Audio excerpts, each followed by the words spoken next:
Any other cheating the system tips you got for us, Max, before we move on to the next discussion? No? I've got it. I've got a lot of those, but nothing that I'm prepared to announce publicly. No. Sex, seniority, and salary in that order. Rock on. You're on 121.5, the emergency frequency. It's a show by professional pilots for professional pilots. I looked back at them and I said, I don't think we're at the right airport. And they go, I don't think we are either.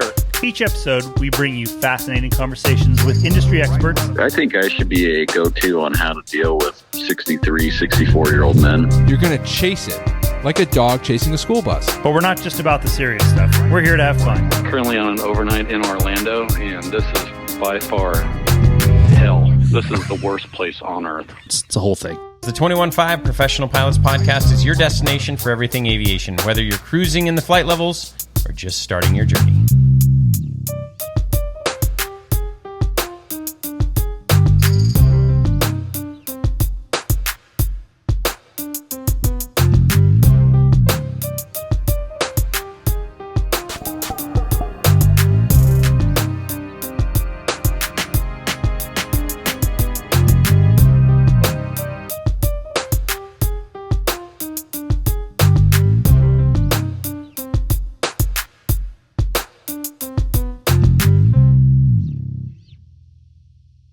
City to city, coast to coast, around the world. 21.5 show. It's the podcast for professional pilots by two professional pilots. Hello, Maxwell.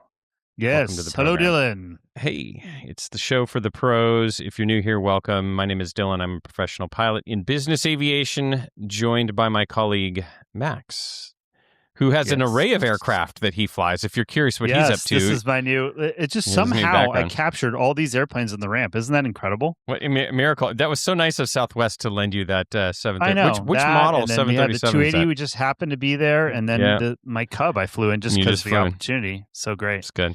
Great. I had nothing to do with this, just in case you were wondering.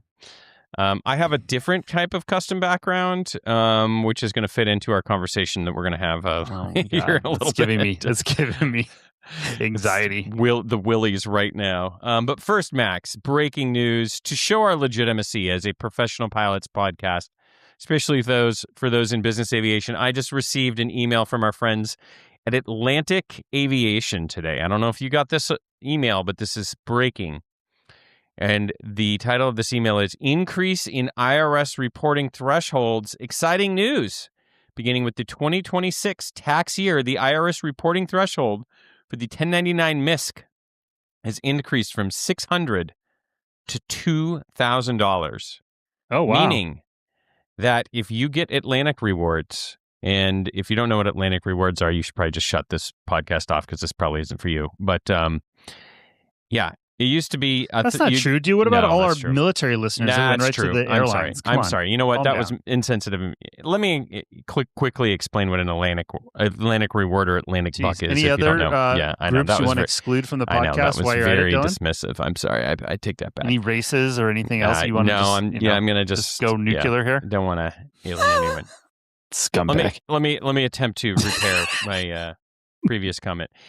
Atlantic rewards, or as many pilots call them, Atlantic bucks, are rewards you get for taking 100 gallons of fuel at Atlantic. So for every 100 gallons you take, you get $4. But the rewards are given to you. You have to collect a certain amount of rewards. I think it's 50. Don't quote me on that. 50 rewards, then you get the money. You also get a gift certificate for free hemorrhoid cream, because usually when you're Atlantic rewards, not only are you getting $100 every 100 gallons, you're getting it. Yeah. Well, listen. Hey, I was trying to get Atlantic to be a sponsor of the show here, Max. Now you're the one offending people. Listen, that's how they have their deep pockets, you know? Yeah, that's right. The award, it ain't free. Anyways, back on track. Once you get 50 awards, you cash them in. It's $200. And it keeps going. I mean, if you work for a fractional, you can really, I remember our buddies were killing it. But the problem was above $600, you started getting taxed on it. So people may have or may not have done certain things to avoid that tax, but that's neither here nor there. But anyways, whatever. Everyone gets the point. Yeah, it's $2,000. $2,000 now. So that's it. So I told you about this. My So you used to get double points if you did a top off. Listen, I thought we wanted Atlantic to be a sponsor, Max. Yeah, well, this was a long time ago. Okay, all right. Remember, did I ever tell you about this? So we'd go in there with the G3 and like, we'd always just say, yeah, just top it off. Top off. It's always a top off. Yeah. Like, and I'd totally play it up too, because I'd be like, oh, yeah, we brought in a lot of fuel because it was cheap from the last place, but we'll top it off with those double points.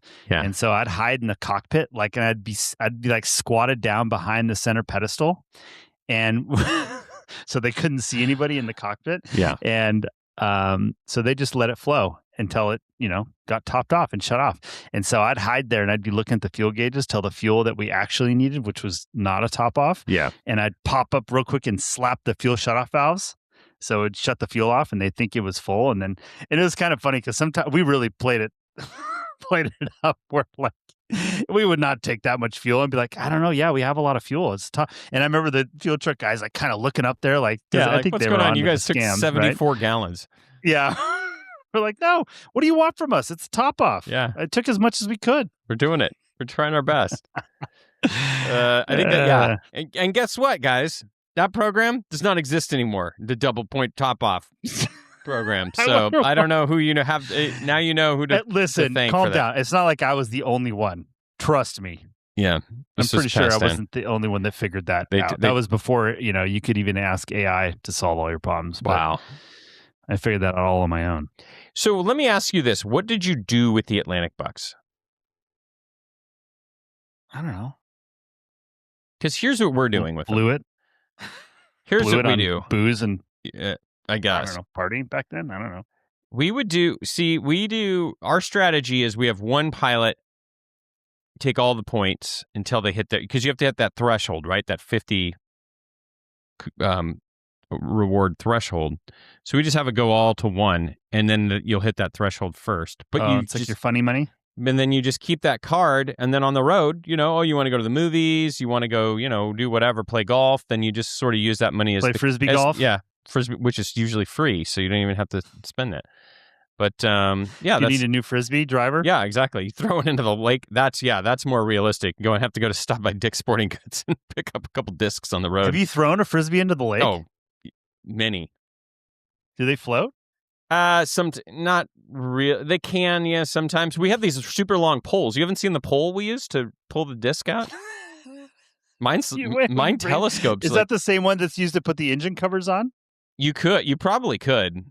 We have like one of those big telescoping poles. You don't just bring that with? Yeah, we should. That's a great idea. It's a little big. You know what else I use that pole is to get that my kids' RC airplanes out of trees. It actually works pretty good. Well, how much is a Frisbee driver? Oh, dude, yeah, you can spend $20-$30 on a disc, easy. It's a lot less than a golf driver. So, yeah, right. But dudes are carrying around 20-30 discs sometimes. What? Yeah, I mean, I don't. How can you have that many? Oh, because when you're good, it's like, oh, well, this one's got a bigger counterspin, or this is an overstable, and so they can, because the good guys can make it turn different directions, so you can throw a different disc every throw. Is there any sort of Frisbee golf that's televised? There's a lot on YouTube. I get links all my better half and I send links back and forth of all these great shots, and yeah. It's the whole thing.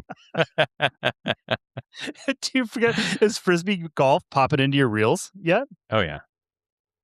Really? Oh, yeah. You get the ones of these guys making these insane aces. They call it like ace running and stuff. Yeah, it's the whole thing. What's an ace? A hole in one? Yeah. Why do they call it a hole in one? An ace. I mean, in real golf too. Anyways, we got way sidetracked here. All right. Either way, thank you to the IRS for increasing the limit there. That's pilots around the globe will be celebrating that one. Any other cheating the system tips you got for us, Max, before we move on to the next discussion? No? I've got it.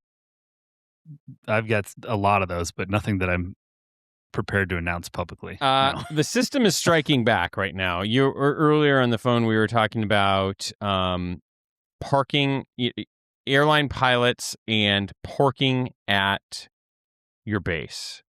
And this is something that just varies wildly between airports and hubs. And can you just, I think and we were just talking about this going, this is one of the worst parts of being an airline pilot is parking at the airport. I'm going to bring the floor over to it's you. One of, Go gets ahead. me the most worked up. Yeah. One of the things that gets me worked up. Yep. But, it's also one of the things I will give a rare point to commuting is typically if you're commuting at least out of like a smaller airport, like say you live in Lexington, Kentucky or something like that, like the parking is so much better. You just roll in, you probably park somewhere, get your bag, walk into the airport like a, like a normal person, not this like employee lot bus, whatever your situation. Like I've heard horror stories of like, remember there was like a video of some dude, I think he was a pilot in Denver that like took an axe to the arm that comes down because it was like it notoriously malfunctions and stuff. And the guy just pulled an axe out of his trunk and just hacked it and left because people get so pissed. But yeah, Phoenix is jacking around with our parking. Like, you can get the company paid one, which is some lot, like at the end of the line on the little SkyTrain. And, if you have a reasonably nice car, you don't really want to leave it out for 3 or 4 days in the sun in July. It's just not a great situation, right? Or the city said, yeah, you can park in the economy covered parking structure for a 40% discount, and it's kind of a pain. You had to wait for like an actual person on the way out, and there could be a line. And you have to show your ID and yada yada yada. But whatever. And then now they've changed it, and they're hacking the discount. Like they're just messing with everything, and everyone's up in arms about it. And it's obnoxious. Like. And they have peak, blackout period. It's just they're complicating everyone's lives who wants to park in covered parking, which most pilots do because I think most people have a car they don't want to just leave out. For anyone that's not an airline pilot, at most of the major airports, you would think like back in the day when I was at LAX, like American Airlines had their own lot. That doesn't, at a lot of airports, does not exist anymore. There's no like, oh, this is where it's. You usually, every airport's different, but there's every airport, I don't know anything I would say other than every airport is different, but a lot of them, you're just at the mercy of the city or the governing body or what the structure of that airport is. So it's tough. And a lot of airlines do contractually have something in the language of the contract that says they'll reimburse you some, or they may. What's the language at Southwest? You get a certain monthly amount. Yeah, no, it's like over the year you get a certain amount that they'll reimburse, which does not cover all the parking, but it offsets it. Or you can get the paid parking, card for the lot, and then it's free, but you get no reimbursement if you want to. Then the city changed like, oh, well, if you have a proxy card, which means you have the lot parking, then the city, if you use that card, it will then give you a discount of 30%. But now you get no reimbursement. So you're just, and they've raised the prices and lowered the discount. So it's idiotic.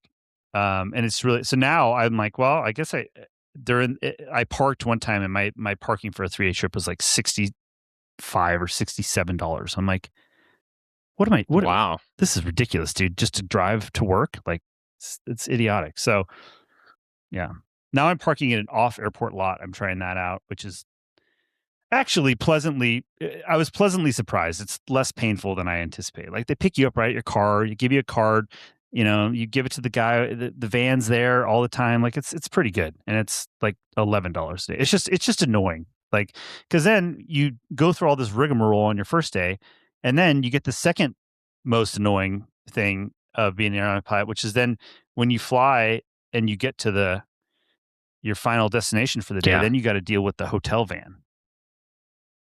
Which I've never called a hotel that doesn't say the van's on the way. On the way, yeah. No one's ever been like, and luckily we have strong rules now. Like, if it's 30 minutes from you block in, if you're not in the van, you can take an Uber, then they'll reimburse you for it. And it's pretty good now, but that's just painful too, because then you're like waiting in one spot, then you got to go to the Uber Lyft pickup spot. It's pretty funny because I talked to some of the dudes that are nearing retirement. And they're like, I don't mind the flying part. It's all the other stuff is what people finally get worn out with at the end of the day. It's the parking here, the hotel van, some of the hotel, I don't know. But see, that stuff is complain, but it has gotten a lot better in the last few years. But yeah, it's just those are the things that suck. I put the airport curb as my background today because I just literally this is one of the worst parts of the job right here, between the parking, getting to and from your car, and getting to and from the hotel. It's just miserable, and I can't tell you how much time I've spent on this stupid curb. One, either by myself, like waiting for the parking, or two, with the crew, usually the captain being like, call the hotel, find out where the van is, and then call them again. And you're just like, you're in the middle of this thing. Like, dude, we already called. Like, I don't know what's going to change. Yeah, they're going to tell you the same thing. Oh, it's on its way. Yeah. It's on its way. Yeah. And you're standing there in a cloud of exhaust fumes because there's a million cars. Yeah, it's just but the thing is, most of the time with the like downtown hotels and like the long overnight hotels that are further away, those are typically using contracted transportation companies that's all they do, and those are usually pretty good. I must say, those are usually just waiting there. It's the hotel van where they're like trying to have one dude in one van do it all, or like it's on the and he's trying every to do 15 minutes, and of course you get there 2:16 in the afternoon, so it's just or I remember at a lot of them they would do the shuttle would take from the hotel to the airport the outbound crew. And then that would always never really, the timing would never work out because then the outbound crew's early or you're late. Yeah. It's, it sucks. And it's one of the best parts of business aviation, I would say, is that all of that friction is gone. It is, dude. I mean, you just pull up, you park. The rental car is either brought up to your airplane or you're getting in an Uber. Yeah. And just off you whenever go. you feel like it. And yeah, you just leave whenever you just go. feel like it. You pick whatever hotel you want. That is nice. It's really nice. So, and I think that's, it was funny because who else was, our buddy Sean was just telling me this. You mentioned the downtown hotel that you guys get, which is awesome. Usually, in theory, like, you have an overnight over 14 or 16 hours or something, and they'll put you in a downtown hotel, which is cool. Except when the transit time to there is significant and you're delayed. So maybe you had a 14 or 16 hour overnight, but you're 4 hours behind, and now you've got a 10-hour overnight. Now you're in a short overnight situation, driving to Times Square for an hour. You're like, you're like, what have I done here? Or some people like don't care about like slam clicker, people that just like to hang out in the hotel and they eat at the hotel restaurant. Like they don't. The extra, there's no benefit. Where if you like to get out and I don't know. It's tough, and there's not really. I mean, it probably is the worst part of the job. And I don't really know how it gets better. It doesn't. It's just part of the like I said, dude. Like I've always said, we just had this conversation 2 days ago at Easter at my house with you, me, and Sean, and a bunch of pilots. It's like if you could take parts of each job and combine them, you could have the greatest aviation job of all time. Like, but you can't. So what would you? So okay, the Southwest part. Obviously, the ability to just pick the days you work is great. Yeah, the flexibility. Pick the days you work. The benefits, the retirement, all the things, dude. Like the disability. So, but if you could just take Southwest and then what? Just pick your own hotel and be able to just use Uber on a company card. Well. And have all your meals expensed? Is that how you make it the best? Well, when you come from being a slacker 91 pilot, where you may have like 3 weeks off where you don't fly, the flying every week, like a 3-day every week, that's too much. Wears you out. That's way too much. That's way too much. But that's a job. Again, like you could, I don't have a 3-day next week because guess what? I gave it away. So it's but you don't get paid. Where as a corporate pilot, you're getting paid for sit around for 3 weeks. But like I said, you want to go fly, and all you got to do as a corporate pilot is plan a trip with your family, a weekend trip somewhere. Doesn't even matter. Maybe even just a day trip. Buy a ticket to something, and then you're going to fly for sure, guaranteed. Even though it's the only day you're going to fly in 30 days, it will be that day. Yeah. It's funny you mentioned Easter, and your family used to do this Easter thing in the park. You remember this? And your uncles would be there like grilling over a hot grill. And Phoenix, you think Easter probably for most parts of the country is like usually probably still cold. Phoenix, it seems like it's always like super hot on Easter, and it's always a problem. You're trying to hide Easter eggs with candy, and then it all melts for your kids. And anyways, Max's family. And if you're new to the show, I married Max's wife, so I'm now in the family. You married as well. Max's wife? That'd be weird. I screwed that one up again. Married Max's sister. How do you even screw that up? What's the matter with you? I don't know. Delete that, Khaleesi. We're gonna have to. We're moving to Arizona City. Yeah. It's very weird. It's a polygamous, but it's different. The wives have multiple husbands. Or is it Colorado City? Wherever that polygamous community up in northwestern Arizona is. I think it is Colorado City, right on the border. All right, we got to cut that out. I can't deal with cut this. Cut that out? That's cool. Yes.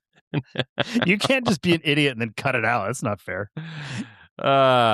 Anyway, so you married my wife. Married Go into ahead. the family. What? Somehow I married into the family. I married somebody. I don't even know. And they would have this Easter celebration every year in the park, and it's usually during the Masters, so you're missing the golf. It's hot. They're like grilling on this like public grill. It was just, I was miserable every year. And I just remember being like, why can't I get a trip today? I'm in town every year. I one time, this is the one family holiday event I'm good you missing. loved it. We'd play bocce ball on the grass. It was incredible. Don't act like it. Don't try and be tough in front of your friends. No. That was the one would have been. That's the one holiday I would have been good. Okay, I hope you were comfortable in my house with the Mr. situation and everything. Yeah, that was great. I hope it was great. Temperately regulated. All right, your wife, my wife, made a really nice dinner. It was great. Our wife, our wife was there. I can't wait till she listens to this. Anyway, what else we got here besides family holidays? Yeah, this is great. People, for anyone that still happens to be listening to the show, we'll be moving on to self-deprecating humor on our show. Is gets old. Everybody loves it. Just relax. All right, so we've got a couple. I was just scrolling through the news. Our Open Claw gives us a little news for every outline, and I did see actually something interesting that I had no idea about, and that is this. Have you heard about the FAA Part 141 modernization initiative? Mm-hmm. I have. Where they're actually talking about like doing a bunch of reform to the Part 141 schools. And a lot of it looks really interesting. But one of the things I noticed is that they're talking about moving away school oversight, moving it away from FSDOs to a new centralized central management office.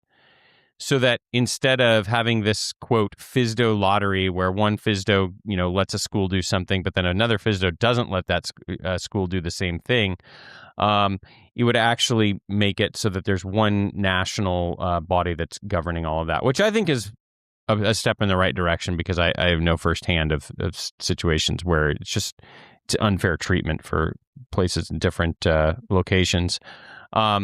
And then they've got more performance-based evaluations for the examining authority, where there's quality management systems and instructor standardization, and kind of helps them avoid teaching to the test stuff and focuses more on the overall quality of the pilot produced.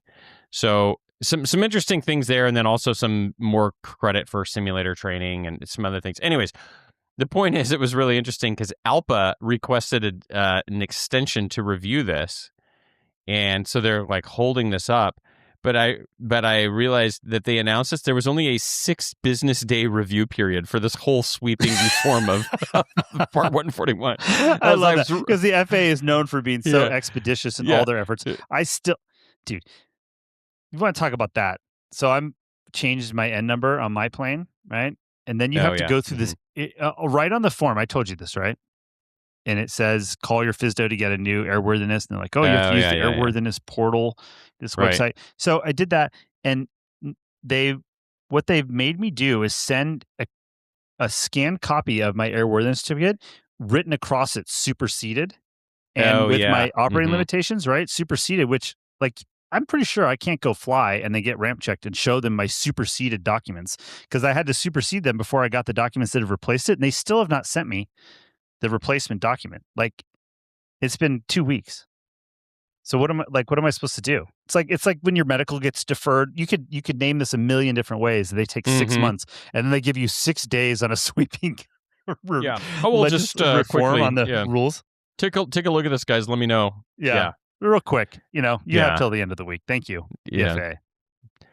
Well, it's just interesting that, I was thinking about all this, and it's funny as we've watched more on the federal level, Congress and all this stuff, that used to be their move, was they'd slip in these huge bills, we don't have time to read it. But there's something different now, which is AI, which can now go and read all this stuff instantly and find stuff very quickly and summarize summarize it and find, and so we can go and examine it. So this old trick of like, yep, here's the 1,000 pages, you let us know tomorrow morning.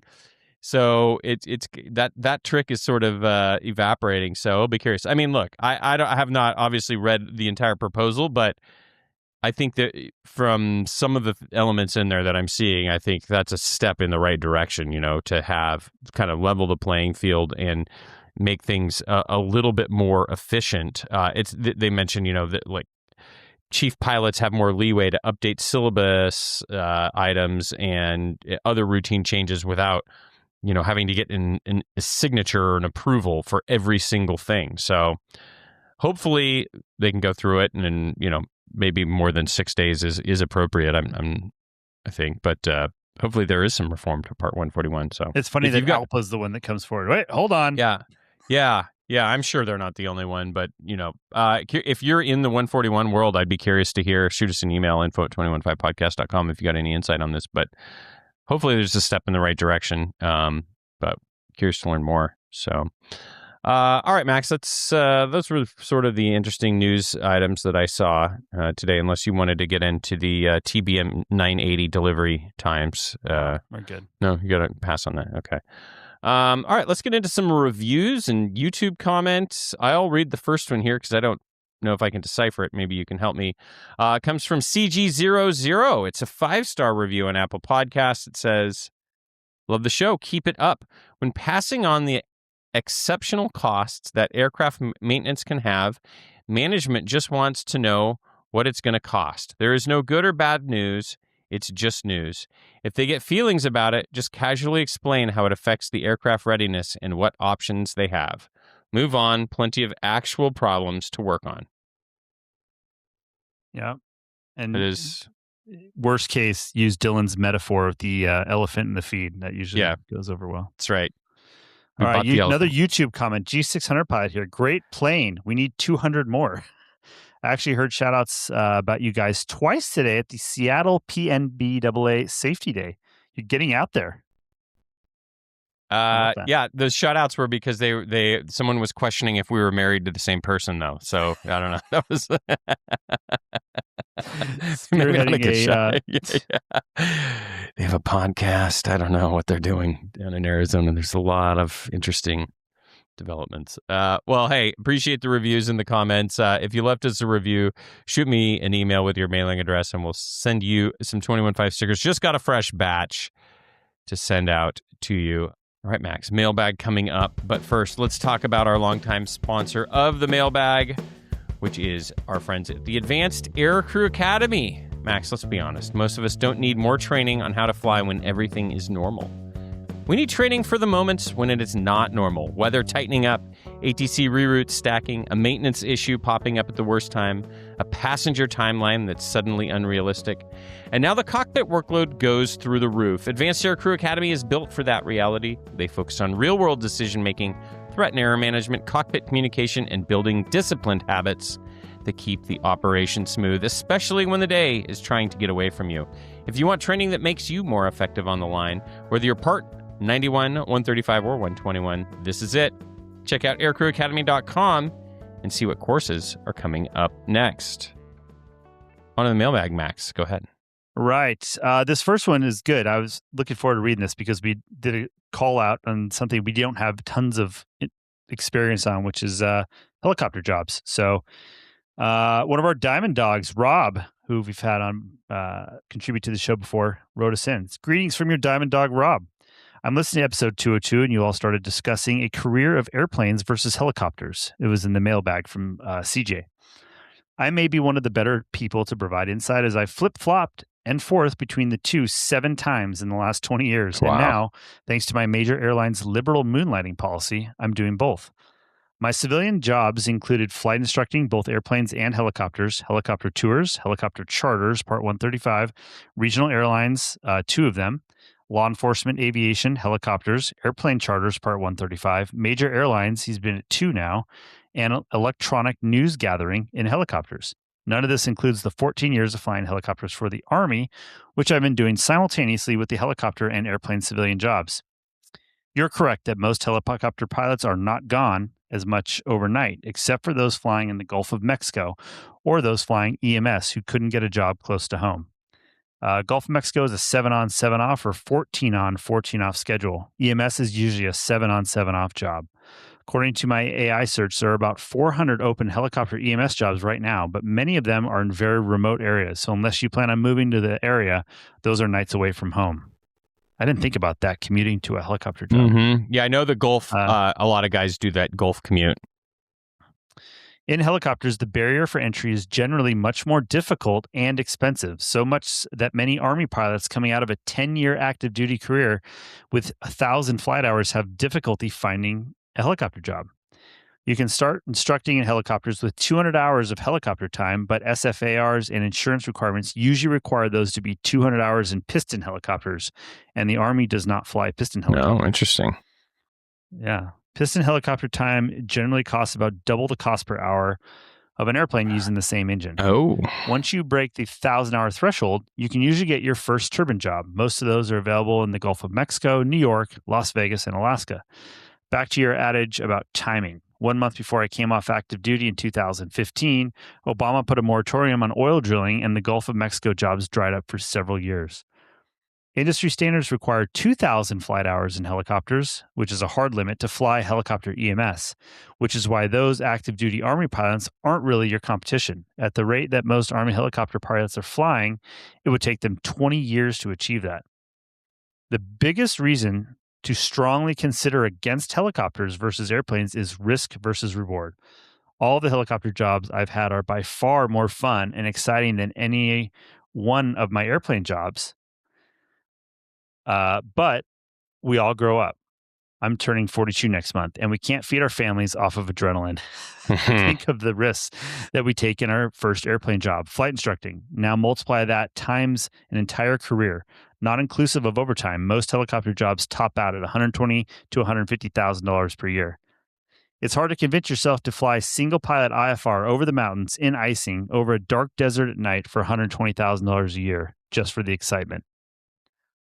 Full disclosure, I'm still flying electronic news gathering for the low daily rate of $500 a day, knowing that if I spent that same day picking up premium at my airline, I could make triple. But I generally only do it when I need to get my helicopter fix.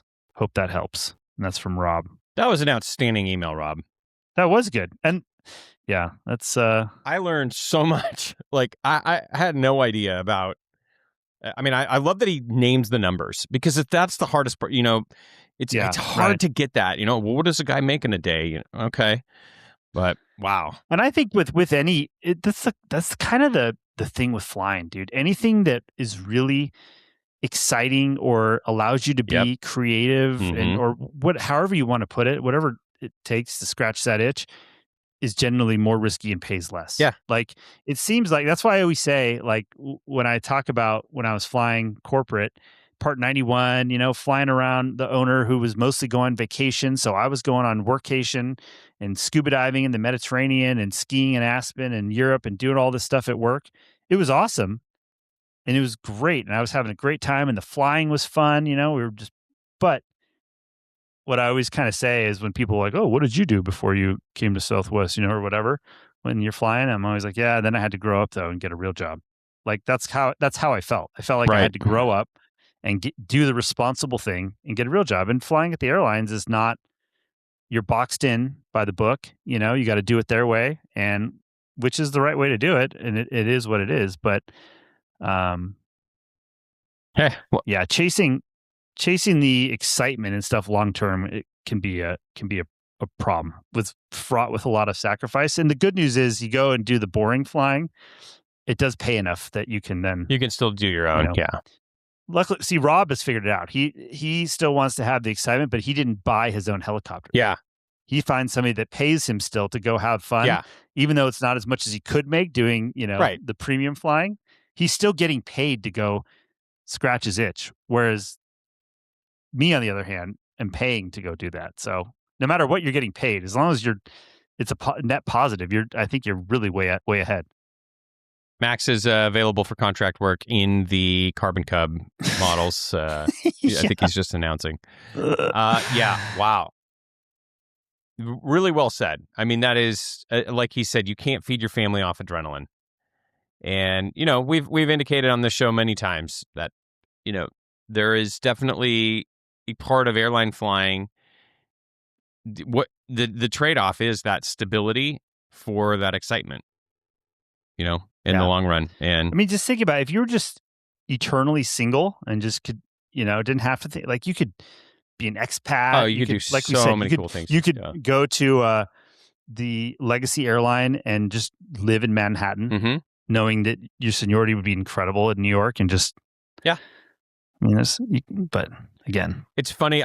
You see these Instagram and pilot influencers, and a lot of them are really young, and they don't have kids yet. They don't have a family, and they post all the time. I'm just non-revving off to, and you're just looking at this like, you just wait because bro, the freight train is coming. We know you didn't want to go back to your studio apartment, so you non-rev to that's Puerto Rico. I was there too. I lived in LA. Awesome. I slept on a couch. Hopefully we'll get a shot of you at the gym next. So listen, it's just all different. Okay, lots more emails to get to. Here we go. Hey, Dylan and Max, love the show. It is arguably one of the most entertaining aviation podcasts out there for sure. After listening to the latest episode, I figured I might write in for some flight advice too, and would love to hear your thoughts.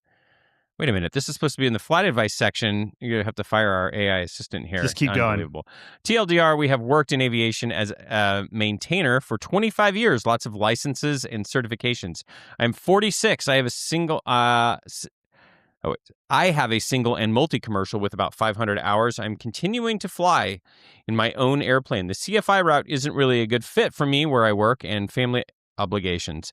I am not super interested in airlines as I feel I am better suited for 91-135 given my background. With that said, I am curious if I am dismissing a good path not looking at 121. My dream job, I think, would be working as a pilot/director of maintenance for a 91-135 operation. What should my next move be? And that's from Christopher. Ooh. That was such an easy recommendation until the very last sentence. His dream job, he thinks, would be working as a pilot/director of maintenance for a 91/135 operation. Because here's the thing, he's 46. Yeah. Time is of the essence, right? And like you will build time no faster than as an airline pilot. Yeah, I'm sure there are rare exceptions out there. Someone's going to write in, but overall, what's most accessible to most pilots, going to the regional and hammering it out would be the quickest way to advance to, the best quality job you could get, right? But that being said, you are in a unique position having been a maintainer with lots of experience that you could, there's some people that have their AMP that are pilots, and then there's some that have worked as AMPs that are pilots. Those are two different things. And I think that, your dream job, if you want to be a pilot director of maintenance, you're definitely well suited for that. The things you don't consider is that the airplane is not able to be maintained while it is on a trip. Yeah. And so when the airplane comes back from the trip, while you're going to be home and you've been gone a few days, are you going to come in and change a tire and repack bearings and do that stuff too? Like, because if you're the director of maintenance, a lot of times for a 91 operation, if it's like in my experience, we've had a director of maintenance under Part 91 with a 1 airplane, 2 pilot deal. Like the director of maintenance was taking care of that airplane, but that also required wrenching on that airplane. And then we would take it for a big maintenance event, typically once a year to a service center. And guess what? The director of maintenance would accompany it there to oversee that being done. So that's, if you have a trip, and then the airplane's going to go right to maintenance, and then there's another trip right after that, which I can tell you oftentimes was the case because we're always grinding to get it out of maintenance so we could go fly again. You're going to be on all of that, which is going to be tough. So, but in a larger Part 91 operation where you have multiple airplanes and mechanic and other maintainers, and you're the director of maintenance, which would mean a lot of times some director of maintenances don't actually pick up a wrench at all, right? And they're dealing with the paperwork end of it and scheduling and managing those people. things. Yeah, which might be able to be done. Maybe you could do it some at home. I don't know. So there's a lot of different, which we've always said in business aviation, there's a lot of variability. So I think you're going to have to find really the right job. More than likely, though, the people that I have flown with that are AMPs that had experience that were actually qualified to also work on jets were just pilots, and occasionally got put into an awkward position of performing maintenance activity on the road, which a lot of times was just changing a box or something pretty benign. 100% of the time, it did not pay anymore to do that. Okay. Are you done? Yeah. And the last thing I'll say is when I was in charge of the operation and my other pilot got put in that position, I was like, look, dude, here's the deal. This is not your job. You're not paid to do this. So the decision is up to you if you want to do it or not. But you're still kind of backed into a corner. And I'm like, yeah, what are you going to say? I will find another way to make it up for you. And so I would, use my discretion as the. Would you give him Atlantic rewards? Yeah, no, but I would definitely use the company credit card somehow to benefit him for his, that's why he was always wearing fur coats on all those trips. It's so weird. Remember that. Okay. I agree with everything you said. I mean, the basic premise is, look, when the airplane's at home, that's when the mechanics are working. When the airplane's on the road, that's when the pilots are working. If you want to do both, you're going to work all the time. I don't think that's really what you want to do.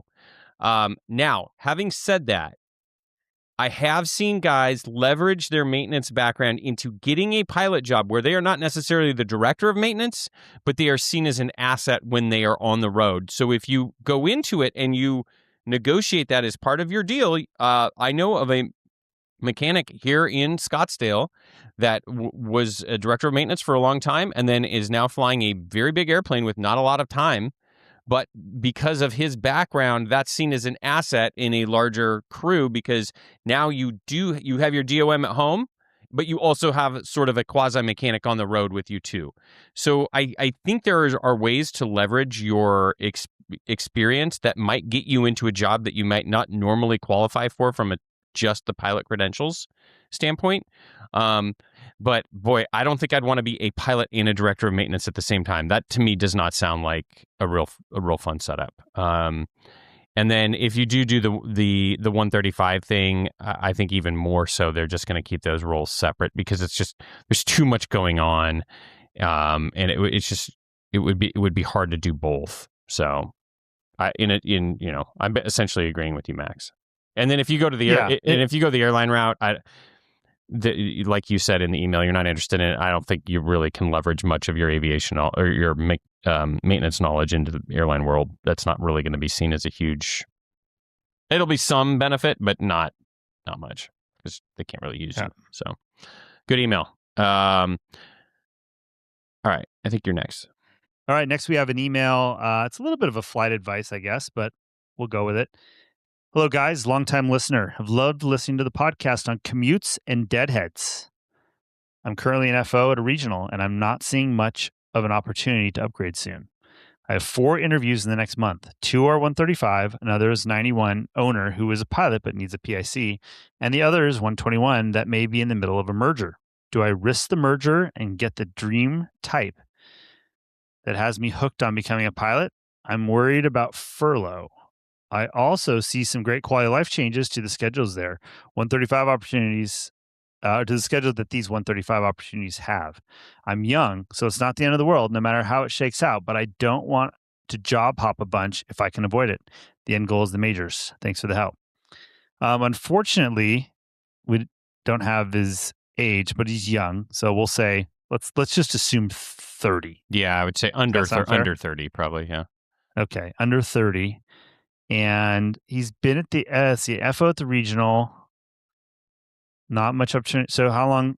I mean, we'd just make an assumption on his time because who knows? NFO, probably let's say 1,000 hours of 121 time, probably. So he's got how much total time? 2,500 probably. All right, 2,500. Yeah, between 2 and 3 probably. All right. So it's the same thing, dude. We always say, like, I think flight instructor to regional airline pilot to major airline pilot is very efficient way to do things, but also not that exciting. So I think if you have the opportunity, 91 who is an owner but needs a PIC, that means that's going to be not that much flying, and that can be, it's great. But let me tell you, the time to live the gravy train part 91 low flying lifestyle is not when you're young. That's the time to grind, because if you're going to stay in business aviation and you got a few kids and you got that's the time, and you've built your time up. That's when you will get use the time while you're young and you have less obligations to fly. So get a job where you are going to fly a lot. So I think that 135, dude, if it's going to be a 135 where you fly a lot, go see stuff, do the business aviating thing and get that experience, and then move on. I think I value that time a lot in my experience of flying, even the 135 flying, and you never know where you're going to be. And I was going to, Crete and Greece and like all over the place, like places I probably would never have gone if it wasn't for that flying. And so I always have a soft spot in my heart for that. So agree. What do you say? What say you? I mean, without knowing a lot of the details, I think the two options that I would go with, I would skip that owner job also. I would either, one, stay at your regional and upgrade. If your goal is to get to the major, that's probably the fastest way you're going to get to the major. Probably the 135 might be. It depends. What major do you want to go to? What regional are you at? Are they going to meter you? Is there a flow through? There's a million different scenarios there, but the captain upgrade, it's tough. And I will say it's hard to predict when that upgrade comes, because typically captain upgrades at regionals are not like, well, it's 10 a month and it's going to be 10 a month until boom, boom, boom. And it's just this standard, curve that just goes up.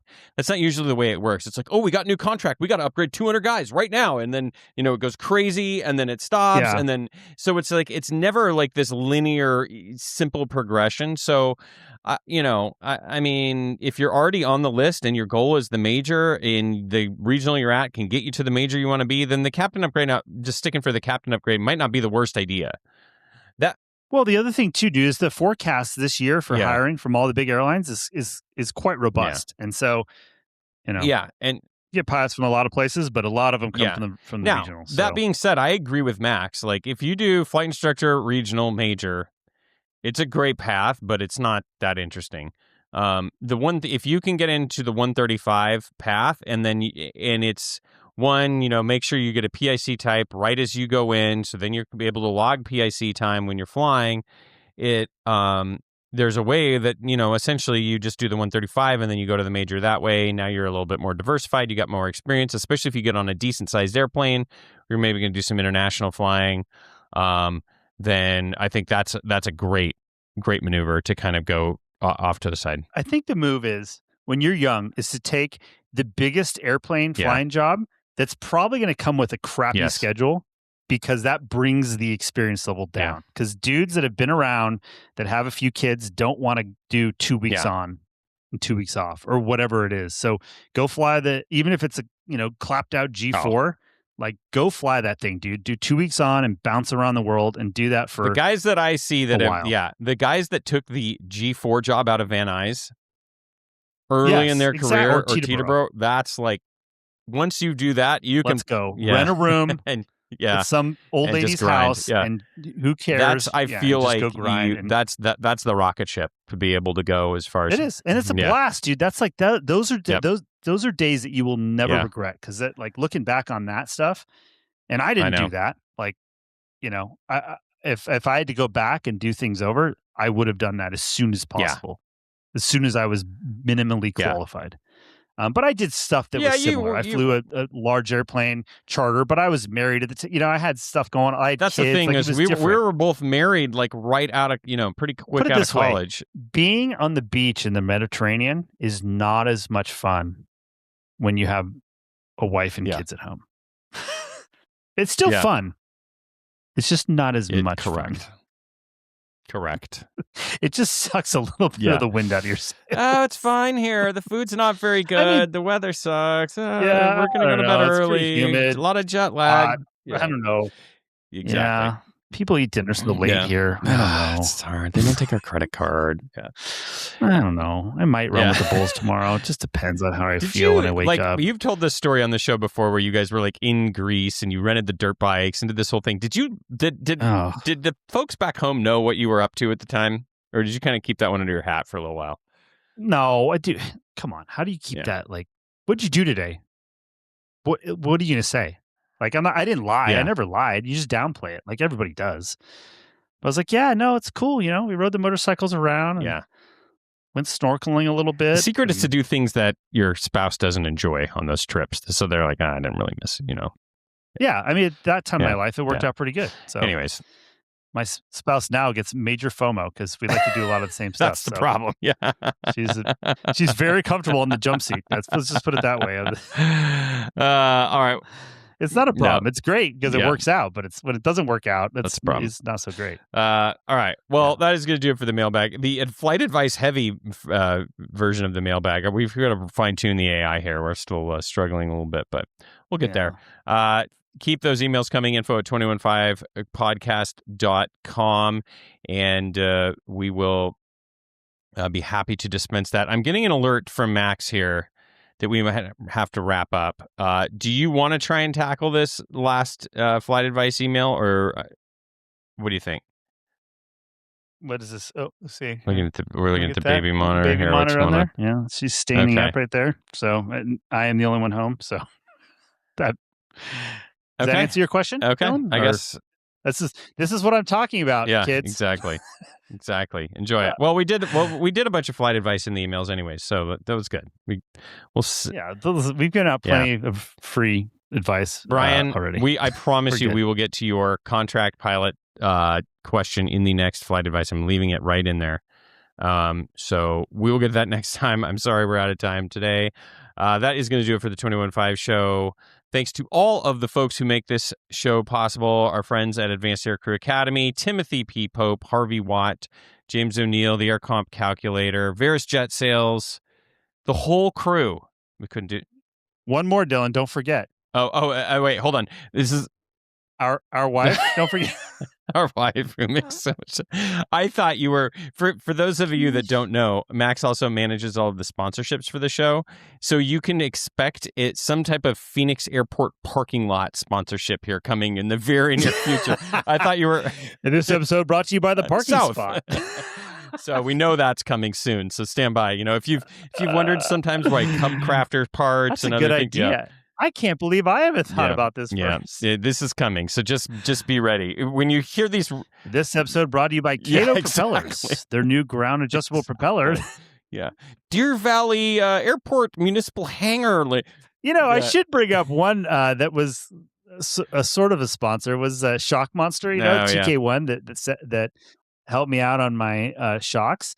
I had the only one that is, I guess, of 800 plus that they've sent out was leaking. He didn't believe me. He's like, you would be the only one of 800 and something shocks that have been sent out. I'm like, dude, I'll look at it closer when I get to the airport. I took a super close-up shot of oil on the bottom of these screws. I'm like, I don't know what to tell you. I don't want to change it. Trust me, this is not fun for me. And so he's like, oh, but they freaking fired out a new one next day air.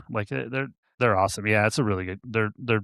I think I just was very unlucky. Speaking of that, I haven't heard what the issue was. Interesting. Yeah. So lots of more exciting Yes. sponsorships to come. Still, even though I was the only one to have one that leaked, still highly recommend. So lots of new sponsorship opportunities there. So if you operate a parking lot in the greater Sky Harbor area, info at 215podcast.com is the address.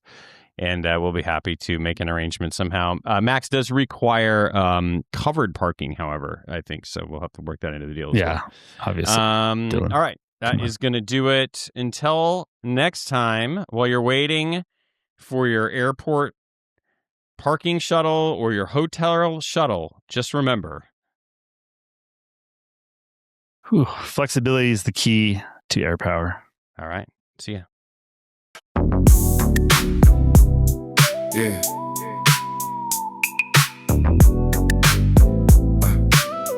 Yeah. Atlantic Bucks, tax game changed. IRS moved it, rules got rearranged. Max in the G3, duck down low. Top off points, let the fuel truck flow. Fuel got staring, that can't be right. 70 gallons, still called it tight. Then they hit parking, curbside pain. Shuttle fumes, hotel van lane. Pilot life, sounds cool online. Till you waste an hour, just standing in line. Mailbag heat, helicopters or jets. Fun costs more, that's the bet. One guy asked, can I rent your fly? Yeah, but your free time says goodbye. Then the foe hit a fork in the track. Stay for upgrader, don't look back. Dylan said, fast path gets you there. Max said, go fly big stuff while you can, still there. Safe job, fun job, pick your lane. Either way, somebody's trading pain. It's the frequency. Pilots tune in and vibe. 21.5 where the pros come alive. Checklist, jet fuel, and stories that fly. It's the cockpit crew, now let's take it sky high. The statements made in this show are our own opinions and do not reflect, nor were they under any direction from any of our employers.